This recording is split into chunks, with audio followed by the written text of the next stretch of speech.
வக்பு வாரிய சட்டத்தை எதிர்க்கிறோம் என்ற பெயரிலேயே பாஜக மீண்டும் முஸ்லிம் வெறுப்புணர்வை ஏற்படுத்தி பலன் பெறலாம் என்று நினைப்பதாக மனிதநேய மக்கள் கட்சித் தலைவர் ஜவாஹிருல்லா விமர்சித்திருக்கிறார்.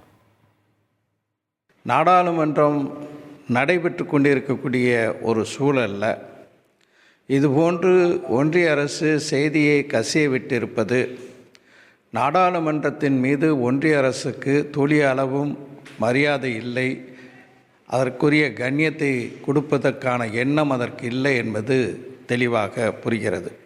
மாநில அரசு ஒன்றிய அரசு இவற்றுக்கு அப்பாற்பட்டு வக்ஃப் வாரியம் செயல்படுகிறது என்று சொல்வது உண்மைக்கு முரணானது.